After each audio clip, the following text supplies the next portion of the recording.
Hello, everyone, and welcome back to The Rundown. I will be your host today, Craig DeLuce, coming at you from the West Coast, the left coast, behind the Iron Curtain, otherwise known as the Sierras. And today is Throat Punch Thursday.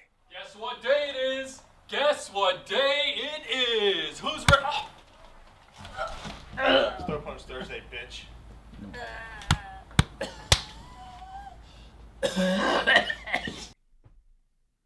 Gotta love Thursday. What is not to love about Thursday? That's right, it's almost the weekend. I'm upset because I'm still working here, still a part of the hostage situation, but I'm having a good time. So if I'm gonna have a good time, we're gonna throw a few throw punches and have a good time. Mike, unfortunately, will not be with us once again today, but hey, I got you, you got me. We have the interwebs, internet, whatever you want to call it. If you're watching the program live right now, 3 p.m. Pacific, 6 p.m. Eastern, go ahead and comment. We're on Facebook, we're on YouTube, we're on Rumble, we're on Twitter. Go ahead, let us know what's up. Let us know what you think about the program, what you think about the topic. If you got something to say that's interesting, we will share it with the audience. In any case, we're going to have a good time today because there's, once again, all I can say is winning. And that's really what, ever since November 5th, has just kind of been the thing, is Donald Trump winning. And when I say Donald Trump winning, I mainly mean America winning. America winning because things just seem, just the mere belief, the mere idea that in a short period of time, Joe Biden will be gone, will no longer be president of the United States, and Donald Trump will once again resume his position as the leader of the greatest nation on God's green earth. And the MAGA world will once again reign supreme, and America will be blessed once again. Not that we're not blessed, but let me just tell you, it's been an interesting 4 years. America has not done well, at least not as well as it should be doing, as America. But anyway, before we get into all of that, before we have all of those conversations, we're going to do what we got to do, and you know exactly what that is. That's giving a quick shout out to our sponsors. We're going to start with Hitman Industries. If you are looking to do a new build, or maybe you're just looking to rebarrel your old rifle, folks, you got to check out Hitman Industries. They have both pistol as well as rifle caliber barrels available for you to purchase. The best on the market. In fact, if you've bought an AR in the last few years, chances are you already have one of their barrels and don't even know it. So go to hitmanindustries.net, check them out today. And then you've got the California Republican Assembly working to help elect conservatives at all level of government, from school board all the way up to President of the United States. Ronald Reagan once referred to CRA as the conscience of the Republican Party. Go to cragop.org and check them out. If you like what you see, you got to be a member. Because if you want to affect California's future today, you got to join CRA. And then you've got Hog Holsters, the best in concealed carry tactical holsters on the market. All you got to do is go to hogholsters.com. That's HAWG holsters.com, helping Americans wear guns. Go there, get your holster. Make sure you use the discount code The Rundown, all caps, no spaces, one word, just like it is right up there, and you will get your Hog Holster on discount today. Then finally, if you're looking for tactical gear, cold weather, hot weather, wet weather, whatever kind of weather you're looking for, whatever kind of gear you're looking for, you can find all things tactical except the gun at uscombatgear.com. They have a huge selection. They have phenomenally competitive pricing. Once again, veteran owned and operated. Fast shipping. Forgot to say fast shipping. Anyway, check them out today, uscombatgear.com. All right, getting into today's stories. Probably what was the worst farewell speech. I think that it'll probably go down in history as one of the worst farewell speeches ever. And I don't get it. I don't get what made Joe Biden believe that America wanted to hear from him. It was very clear, or it should have been made very clear. Maybe his folks didn't want to hurt his feelings, but it should have been clear by the fact that he's leaving with over 70% of Americans believing, he's leaving office with over 70% of Americans believing that the country is headed in the wrong direction. His approval rating is in the 30s. the lowest of any. He's leaving with the highest unapproval ratings or negatives of any president minus Dick Nixon, right?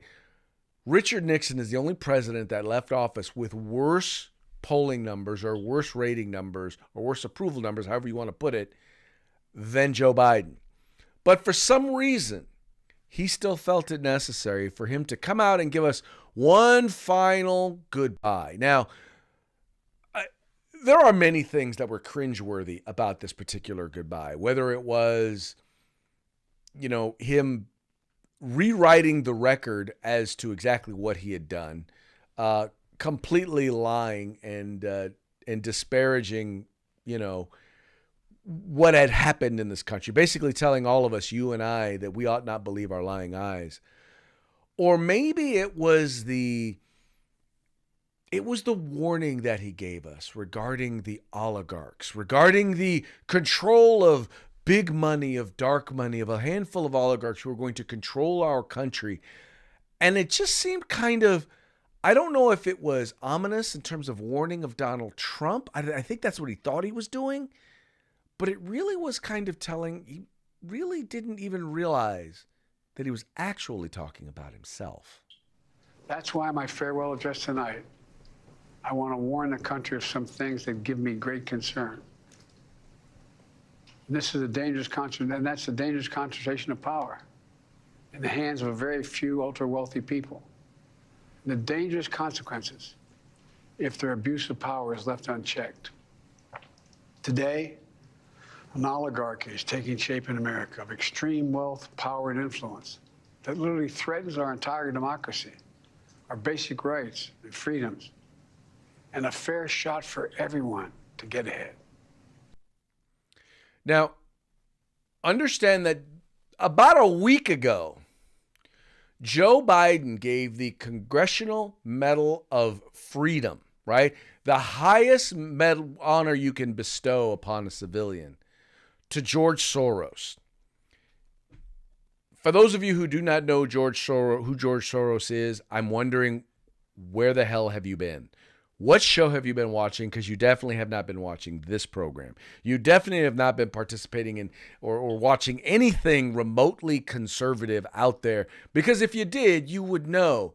The man is first of all, he is one of the wealthiest men in the entire world who has dedicated hundreds of millions of dollars, if not billions, but hundreds of millions of dollars to electing people to office who are basically, for lack of a better term, Marxists, who are neo-Marxists, who have sought to undermine our criminal justice system, sought to undermine our free enterprise system, who have sought to put us in a sort of Soviet-style, Hugo Chavez, Venezuelan-style government, who have sought to topple everything that is America, the same way that Marxism and communism has done every place it has ever been tried. Yeah, he gave this guy the Congressional Medal of Honor. Let me read a little bit of story from the story here over here at Breitbart. It says, President Joe Biden warned during his farewell speech in the Oval Office on Wednesday, dark money in politics is dangerous and a threat to democracy. Dark money is a reference to political donations not disclosed to the public through sophisticated financial instruments. Biden's comments came 2 weeks after he awarded George Soros, a billionaire Democrat donor, kingpin linked to dark money, the Medal of Freedom. Quote, George Soros is an investor, philanthropist, and founder of the Open Society Foundations. Biden's White House wrote for Soros and for the award ceremony.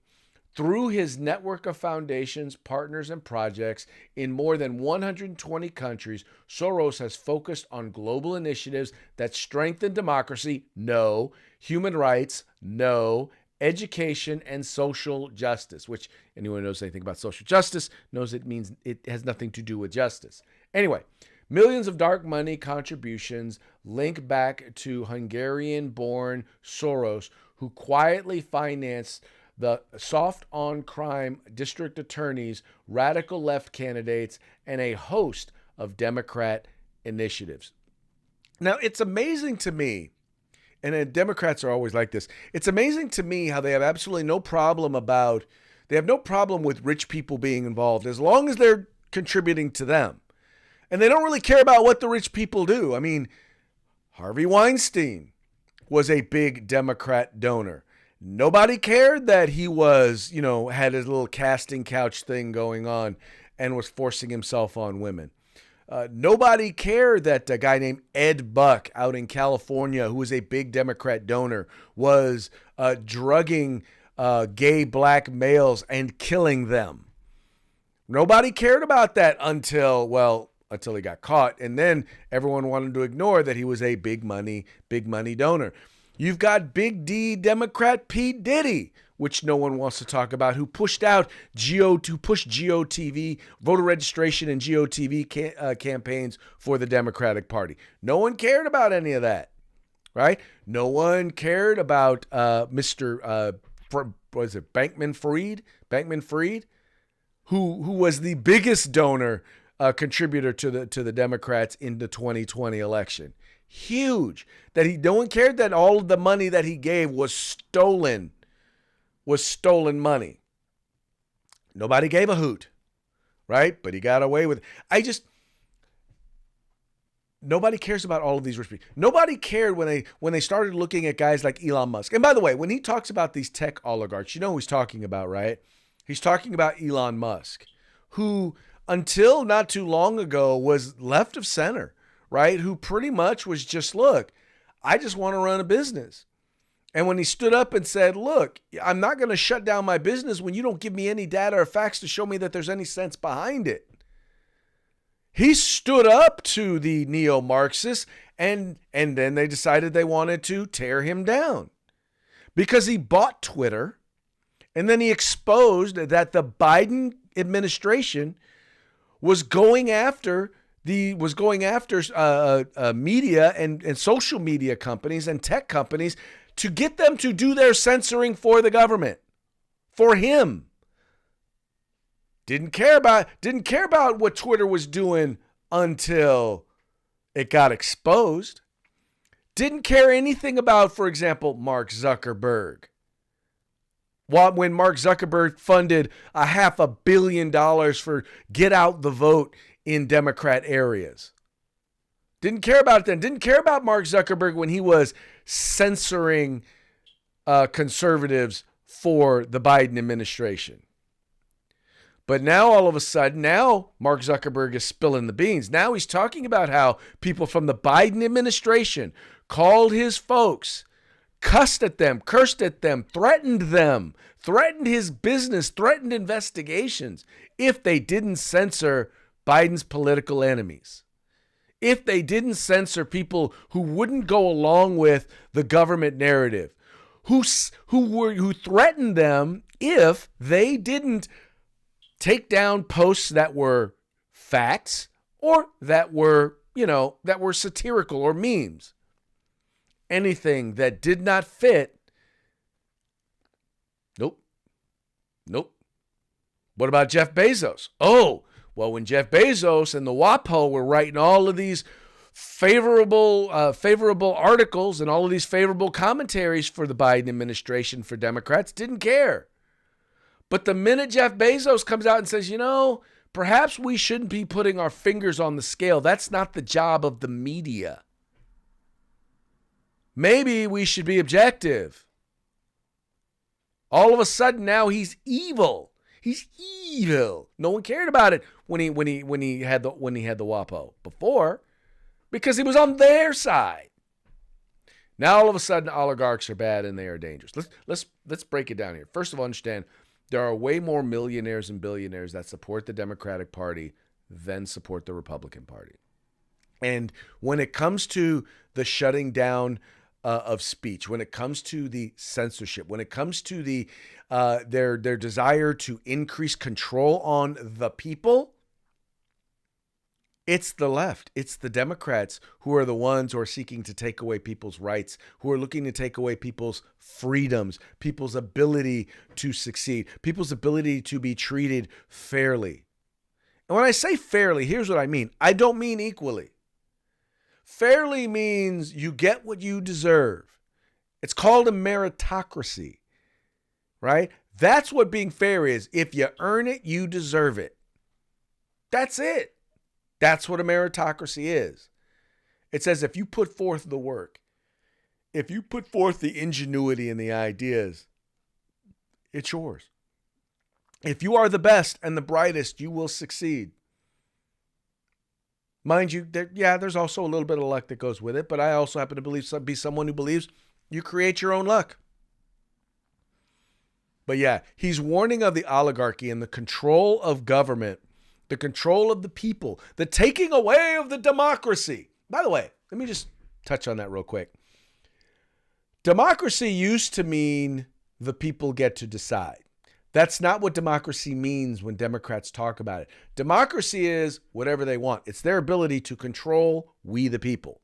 When they get to control us and tell us how to live our lives, that's what they mean democracy. So if you threaten their ability to control us, then you are the problem.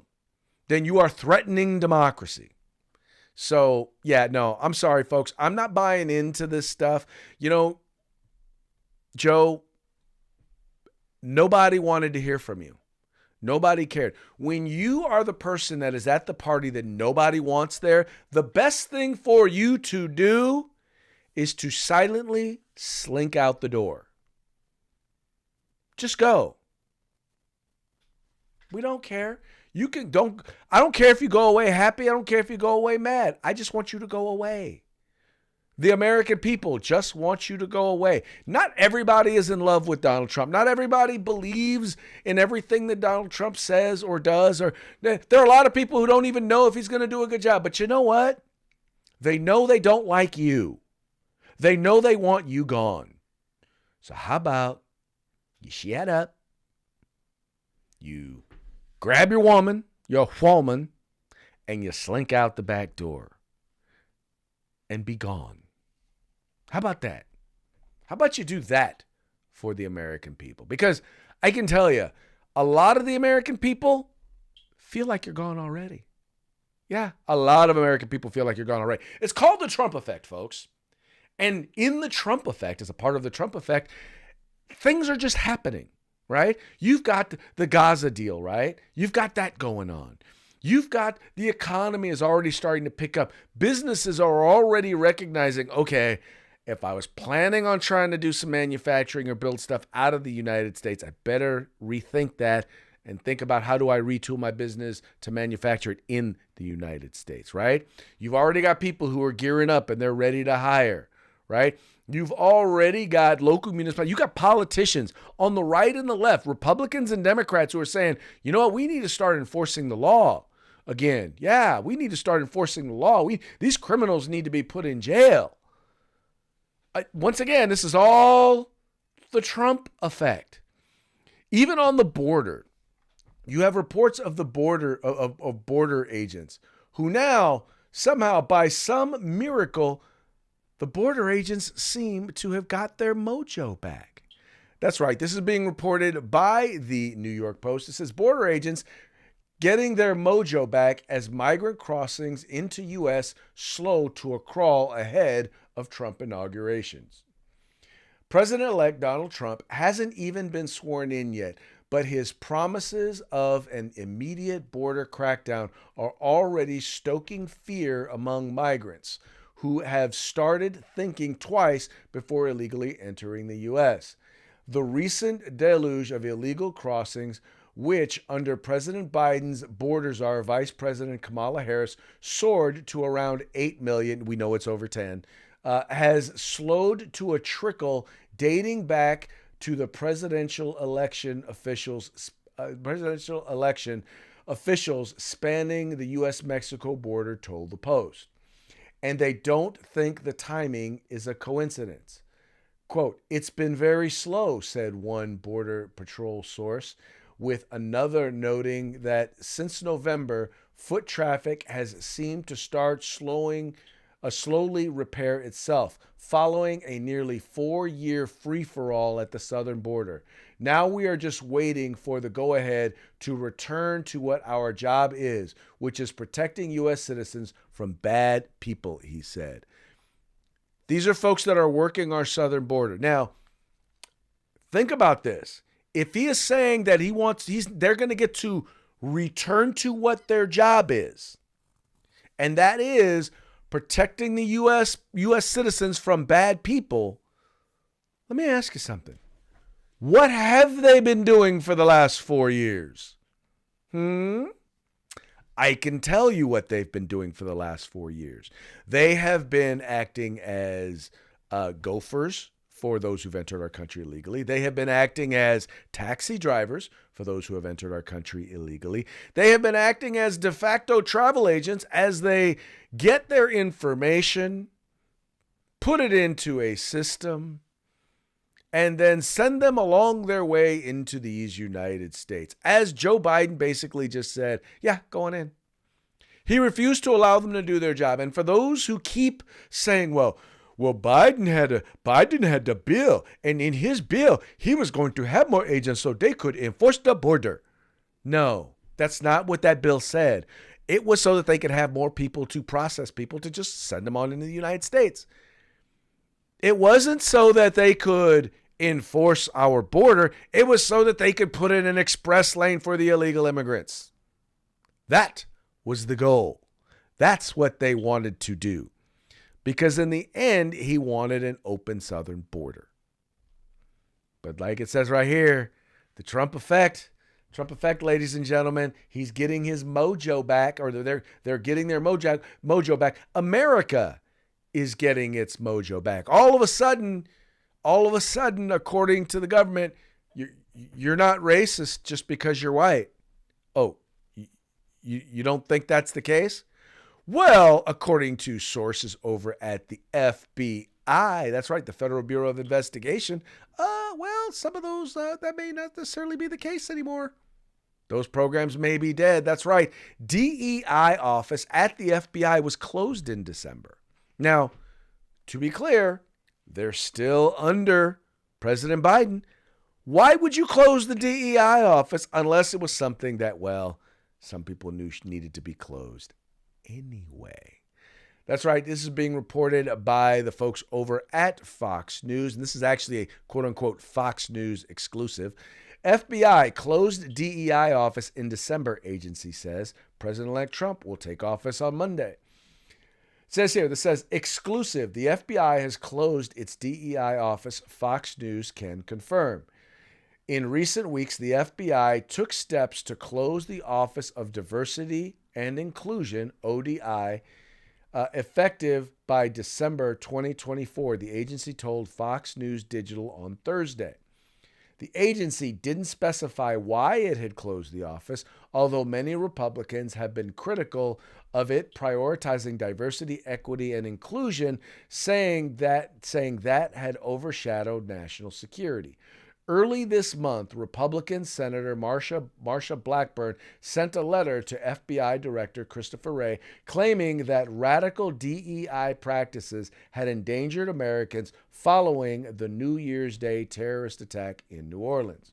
Quote, I am deeply concerned that under your leadership, the Bureau has prioritized diversity, equity, inclusion initiatives over its core mission of protecting the American people, Blackburn wrote in the January 3 letter after referencing the attack. The FBI page on diversity and inclusion that was still on its website as of Thursday says the agency is quote, committed to cultivating a diverse and inclusive workforce.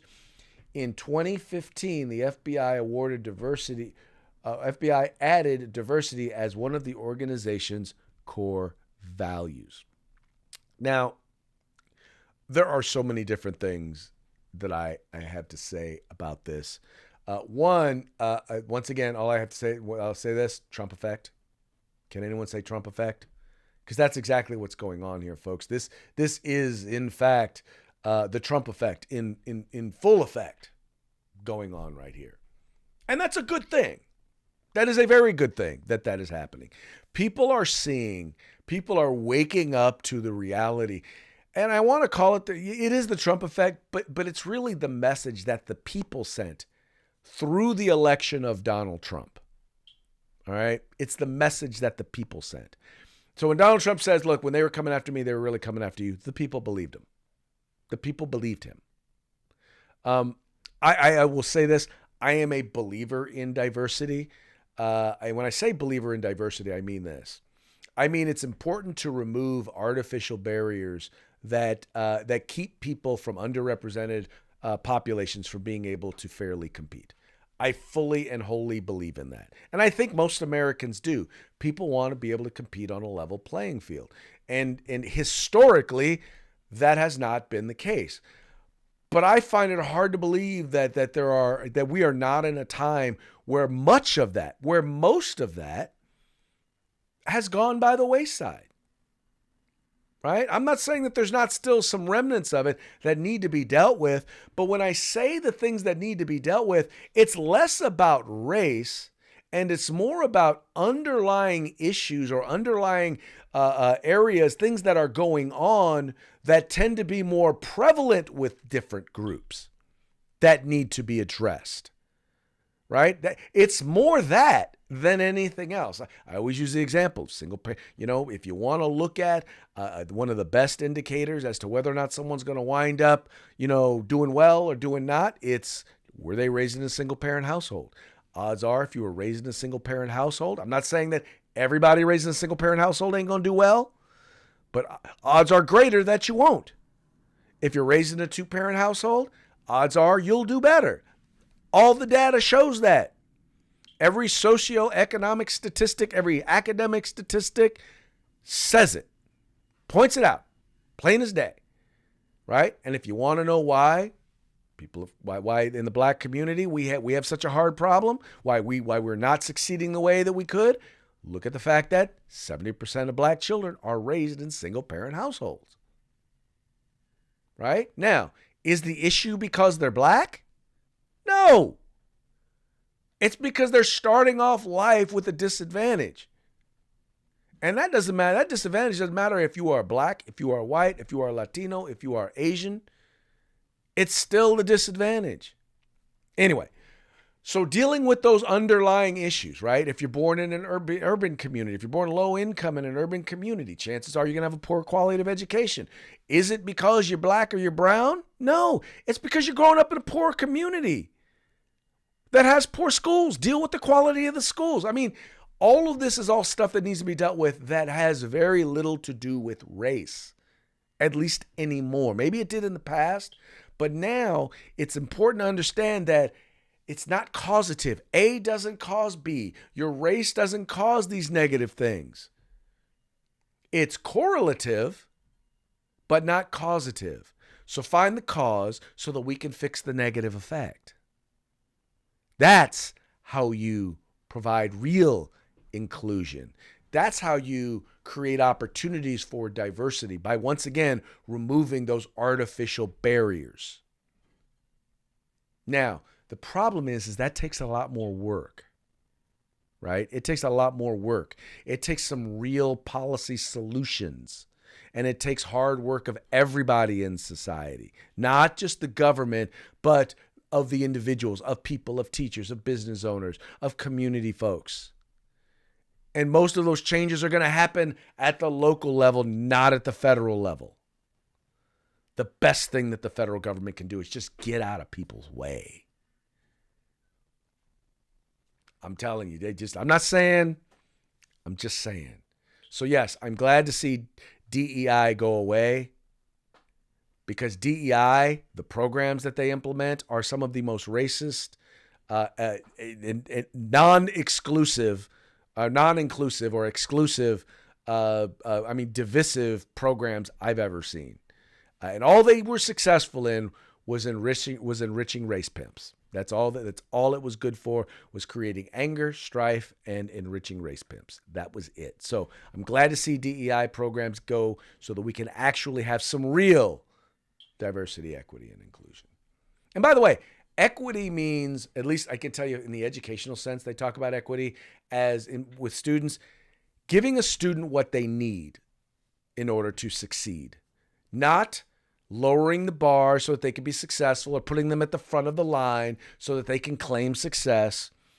But if they're in need, giving them what they need. If you need help with reading comprehension, then you get a focused intervention dealing with reading comprehension. If you need assistance if you're dealing with dyslexia, then you're going to get some specific interventions when it comes to how to deal with and how to cope with dyslexia, right? That's the thing that needs to happen. That's what it is. And it ain't based on race. It's not based on race. That's what real equity is. When you do that, when we're doing that and we're working to try and provide that. And by the way, with computer models and technology and all this stuff, we can do that. We have the ability to do that now. When we're really doing that, that's when we'll get real diversity. That's when we'll get real equity. And then, as a result of all that, we'll see real substantive inclusion, which, by the way, I think we all agree with. Anyway. Yesterday, we talked a little bit about Attorney General nominee Bondi. Attorney General nominee Bondi, basically, she kicked a lot of tail in that Senate hearing. As senators went after her, she pretty much kicked their butts on most things. The one thing that was brought up, and it wasn't brought up as an attack as much as it was trying to sing her praises by a Democrat senator in a way in which something that I think a lot of us would probably disagree with her on, with AG Bondi on, but it had to do with her positions on some gun control issues. And Mike and I have talked a little bit about this in the past, but AG Bondi, who is the former Attorney General there for the state of Florida, well, let's just say that she supported gun control in the past. It says here you have this was and a California senator, Senator Padilla, who was questioning her, actually brought it up and commended her for it. This is an article written over there at Bearing Arms. It says Donald Trump's pick for Attorney General faced some tough questions during the first round of her confirmation hearing on Wednesday, but drew praise from an unlikely source as well. Senator Alex Padilla, a Democrat from California, honed in on the gun control laws adopted by Florida lawmakers in the wake of the shootings at Marjorie Stoneman Douglas High School in 2018, which were largely supported by Bondi ahead of passage and defended by her during her tenure as Florida's Attorney General. This is a quote from a quote.